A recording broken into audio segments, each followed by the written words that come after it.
Assalamualaikum warahmatullahi wabarakatuh. Perkenalkan, nama saya Aquila Pramesti Angkasa dengan NIM G00242114. Saya dari kelompok B8.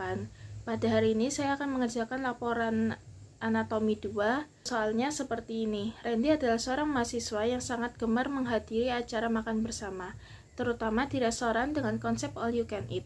Namun, pada suatu kesempatan, Randy merasa tidak nyaman karena cepat merasa kenyang, padahal baru saja memulai makannya. Hal ini membuatnya khawatir ada yang tidak normal dalam sistem pencernaannya. Sebagai teman yang baik, jelasin ke Randy tentang trakus digestivus superior mulai dari mulut sampai lambung, serta gimana komposisi sphincter dan gerakan pencernaan saat dia lagi makan trakus di all you can eat. Di sini saya akan menjelaskan terlebih dulu untuk trakus digestivus superior, mulai dari mulut sampai lambung. Yang pertama adalah mulut. Mulut adalah pintu masuk utama sistem pencernaan. Di dalamnya terdapat struktur penting seperti gigi, lidah, dan kelenjar ludah.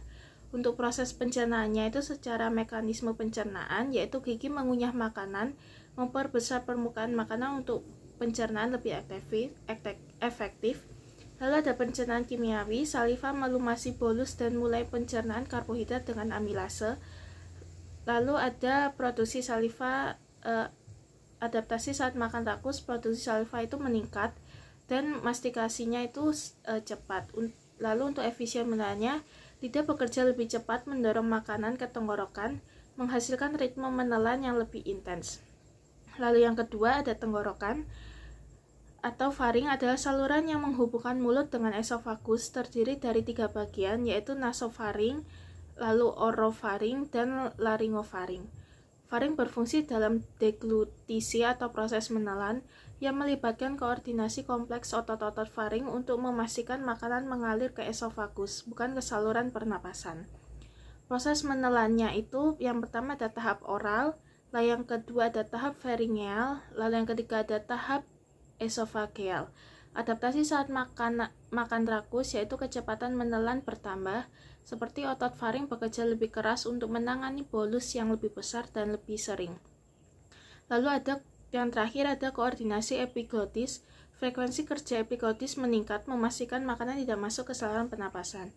Lalu yang ketiga ada esofagus. Esofagus adalah tabung otot sepanjang kurang lebih 25 cm yang menghubungkan faring dengan lambung, terdiri dari lapisan otot memanjang dan sirkular yang mendukung gerakan peristaltik. Lalu ada lower esophageal sphincter atau LES. Ini untuk menjaga reflux isi lambung ke esofagus. Proses pencernaannya itu bolus makanan dialirkan dari esofagus ke lambung melalui peristaltik. Gelombang kontraksi otot yang mendorong makanan ke bawah, lalu LES membuka sementara untuk memungkinkan bolus masuk ke lambung, lalu menutup kembali. Adaptasi saat makan rakus, peningkatan aktivitas peristaltik, esofagus harus memindahkan bolus lebih cepat dan lebih sering. Fleksibel LES, sphincter harus membuka lebih sering untuk mengatasi aliran bolus yang terus-menerus.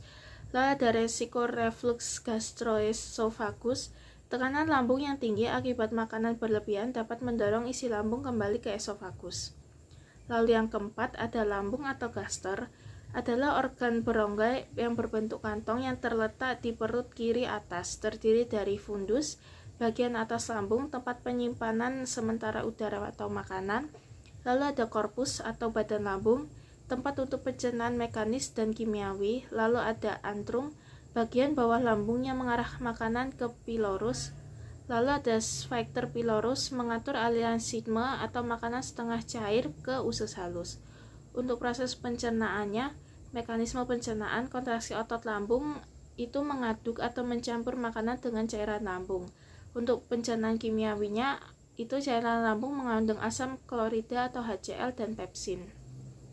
Penyimpanan lambung makanan dan mengatur pengosongan lambung secara bertahap. Adaptasi saat makan rakus, yang pertama resep relaksi lambung. Dinding lambung berfungsi untuk menampung volume makanan yang lebih besar, merangsang reseptor mekanisme pada lambung. Lalu yang kedua ada produksi asam dan enzim meningkat.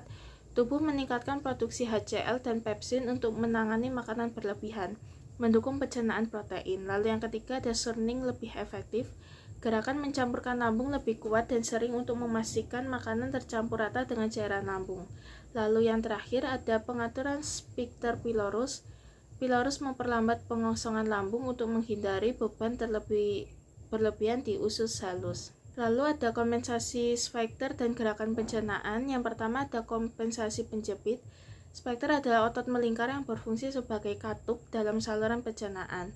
Saat makan rakus, sphincter utama di saluran pencernaan melakukan penyesuaian seperti sphincter esofagus bagian bawah. Itu ada sphincter esofagus bawah dan les berfungsi untuk mengontrol aliran bolus dari esofagus ke lambung dan mencegah isi lambung yang asam naik kembali ke esofagus. Lalu ada pylorus sphincter, fungsinya untuk mengatur pengosongan sigma makanan yang sudah dicerna sebagian dari lambung ke duodenum dan mencegah aliran balik isi duodenum ke lambung. Lalu yang C itu sphincter Oddi, itu fungsinya untuk mengatur aliran cairan empedu dan enzim pankreas ke duodenum untuk membantu pencernaan. Lalu yang kedua ada kompensasi gerakan pencernaan. Yang pertama ada gerakan esofagus, itu secara peristaltik primer dan peristaltik sekunder. Lalu ada gerakan di lambung, itu ada resep relaksasi sama pengadukan atau pencampuran. Untuk kompensasinya, aktivitas otot lambung meningkat untuk mencampur makanan dalam jumlah besar secara merata. Lalu yang C ada gerakan usus halus, itu secara peristaltik duodenum. Lalu ada segmentasi, dan yang D itu gerakan di usus besar. Itu gerakannya secara haus santri, peristaltik massal. Dampak fisiologi makan rakus di all you can eat itu seperti yang pertama ada distensi lambung. Lambung dapat merenggang hingga batas maksimal sekitar 1,5 liter, menyebabkan rasa kenyang berlebihan dan tekanan pada organ sekitar. Lalu yang kedua ada resiko reflux asam. Tekanan dalam lambung dapat memicu les, menyebabkan reflux gastroesofagus. Nah, yang ketiga ada produksi hormon pencernaan. Gastrin diproduksi dalam jumlah besar, merangsang sekresi asam lambung dan kontraksi otot lambung. Lalu ada sistem kerja salep enteritik dan ketidaknyamanan pencernaan.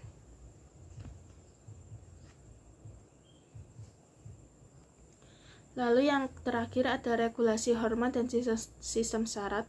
Saat seseorang makan dalam jumlah besar, tubuh mengaktifkan berbagai sistem regulasi untuk mengolah proses pencernaan.